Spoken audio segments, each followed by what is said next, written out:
नमः शिवाय। हर हर महादेव। दोस्तों, आपका एक बार फिर से मेरे चैनल में स्वागत है। आप हर दिन हमारे चैनल पर रोज सुबह माघ मास महात्म कथा को सुनेंगे। जैसा आप जानते हैं, हिंदू धर्म में माघ मास को बहुत अधिक महत्वपूर्ण माना जाता है। इस माह में स्नान और दान करने से अखंड पुण्य की प्राप्ति होती है। हमारे चैनल पे इससे पहले के जितने भी अध्याय हैं वह भी आप सुन सकते हैं। तो आइए शुरू करते हैं माघ मास महात्म कथा अध्याय 20वें दिन की कथा, जो आप और हम सब मिलकर एक साथ श्रवण करेंगे। कुमारियों ने कहा, हे माता, आज किन्नरियों के साथ सरोवर पर स्नान करते और खेलते रहने के कारण हमें समय का ज्ञान नहीं रहा। वे अपनी माताओं का ध्यान अपनी ओर से हटाना चाह रही थीं। इसके लिए तरह तरह की बातें करने लगी, परंतु इनके हृदय तो उस ब्रह्मचारी युवक पर मोहित थे और जो अदृश्य हो गया था उसकी टीस उन्हें बराबर थी। वे विरह की अग्नि से जलती पृथ्वी पर पड़ी छटपटा रही थी। किसी से बातचीत न की। वे समस्त ओर से ध्यान को हटाकर एकाग्र मन से ऋषि कुमार का ध्यान करने लगी। उनको रात काटना भी भारी हो गया था। जैसे तैसे उस विरह की रात को काटकर जब प्रातः वह उठी तो जल्दी से घर के बाहर निकली और आसपास में सलाह करके उसी सरोवर की ओर चली गईं, जहाँ उन्होंने वह ब्रह्मचारी को देखा था। वहां पहुंचकर उन्होंने उस सरोवर में स्नान किया और गौरी की प्रतिमा बनाकर उनका पूजन किया। उसी समय वह ऋषि कुमार सदा की भांति स्नान एवं पूजा अर्चना के लिए वहां सरोवर पर आ गए। उन्हें आता देखकर उनके हृदय का कमल खिल गया और वे बिना कुछ सोचे विचारे दौड़कर उन ब्रह्मचारी के पास पहुंची, इस आशय से कि वह कहीं भाग ना जाए। उन सुंदरियों ने उसे चारों तरफ से घेर लिया और बोली, हे प्रियतम, कल तुम हमें छोड़कर भाग गए थे, मगर आज हम तुमको नहीं जाने देंगे। स्वयं चारों ओर से उन सुंदरियों द्वारा घिरते हुए देखकर वह ऋषि कुमार चिंता में पड़ गया। उसने उन्हें भली प्रकार समझाते हुए कहा, हे सुंदरी, धर्म की मर्यादा को ध्यान में रखो।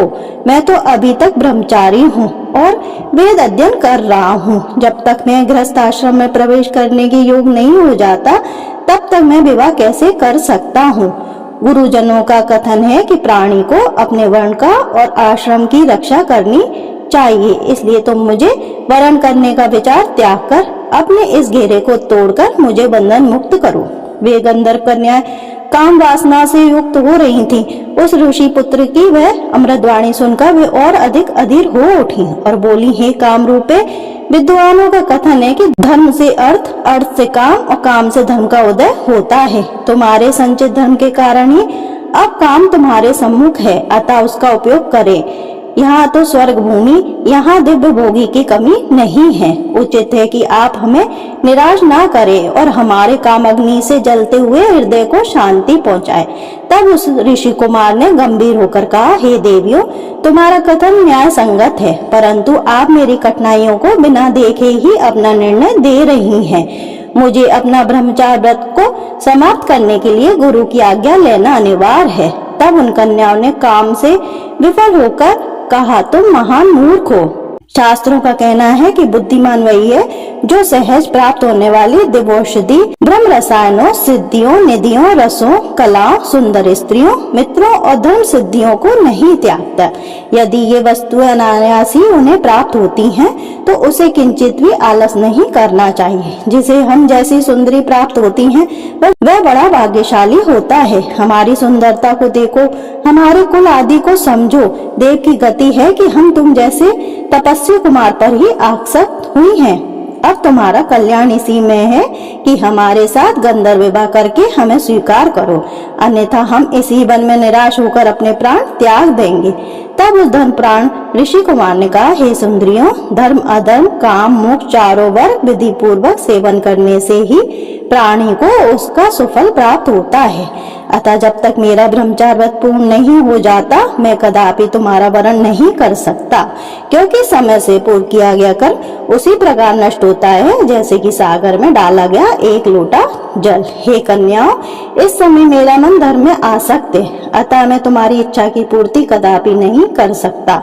उसके इस उत्तर को जान और अपनी काम वासना में मग्न हुई उन युवतियों ने अपने हाथों को छोड़ दिया और सब की सब एक होकर उस ऋषि कुमार से चिपट गईं।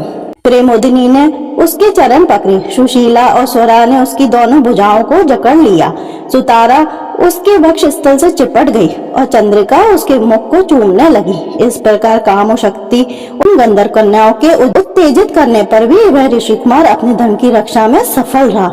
उसे प्रचंड क्रोध आया और तब श्राप देते हुए बोला, हे कामासक्तियों, तुम्हें पिशाचनियों की भांति मुझे घेरा है, अतः अब तुम पिशाचनियों का रूप ग्रहण करो। इस श्राप को सुनते ही वे उससे छिटक कर दूर हटी और क्रोध में भरकर बोली, हे पापी, हम निरापराध कन्याओं को तुमने ये श्राप क्यों दिया? तू धर्मज्ञ नहीं है, जो प्रिय और अप्रिय कार का भी भेद नहीं समझता। सभी जानते हैं कि प्रेम पात्र भक्त एवं मित्रों के साथ द्रोह करने वाले को कोई सुख नहीं मिलता। जैसा तूने हमारे साथ किया उसका फल तुझे भी प्राप्त हो, इसके लिए हम भी तुझे श्राप देते हैं कि तू भी पिशाच हो जा। इस प्रकार परस्पर श्रापों के आदान प्रदान से वे कन्याएं पिशाचनी और वह ऋषि कुमार पिशाच बन गए। उसी सरोवर के तट पर निवास करने लगे। हे राजन, कर्म के फल को प्राणी अवश्य प्राप्त करता है। कर्म फल सदैव छाया की तरह प्राणी के साथ रहता है। देवता भी कर्म फल से युक्त नहीं होते। उनके माता पिता घर पर उनके लिए व्यतीत थे और वे इस सरोवर के किनारे भटकते हुए पिशाच योनि को भोग रही थी। बहुत समय व्यतीत हो जाने पर एक दिन लोमेश ऋषि पौष की चतुर्थी को सरोवर पर स्नान को आए। भूख से व्याकुल पिशाच एवं पिशाचनियां उनकी ओर भागे, परंतु लोमेश ऋषि के तेज के कारण वे पास पहुंचने में असफल रहे और पहले ही जलने लगे और इस कारण वे दूर भाग गए। वहां अग्निमय का पिता देवनिधि लोमेश ऋषि को सरोवर तट पर आया देख इनके पास आकर हाथ जोड़कर बोला, हे महामुने, महाभाग्य के उदय होने पर ही उत्तम पुरुषों के दर्शन होते हैं। उत्तम मुनियों के दर्शन मात्र से ही प्राणियों के पाप नष्ट हो जाते हैं। हे नाथ, मेरा यह पुत्र और ये सुंदर गंधर्व कन्या पिशाच योनि को प्राप्त हुए हैं। ये इनके परस्पर श्राप का प्रभाव है। इतना कहकर उन्होंने संपूर्ण वृतांत ऋषि को सुनाते हुए कहा, हे मुने, आपके दर्शन मात्र से इनका निस्तार होगा। अब आप कृपा करके इनका श्राप नष्ट होने का उपाय बताएं और इनके दुखों को दूर करिए। तो इसी के साथ माघ मास महात्म कथा अध्याय 20वां संपूर्ण होता है। अब मैं आपसे कल फिर मिलूंगी माघ मास महात्म कथा अध्याय 21वीं के साथ। दोस्तों, आपको मेरा वीडियो अच्छा लगा तो आप मेरे चैनल को लाइक करें, शेयर करें और जरूर सब्सक्राइब करें। धन्यवाद दोस्तों।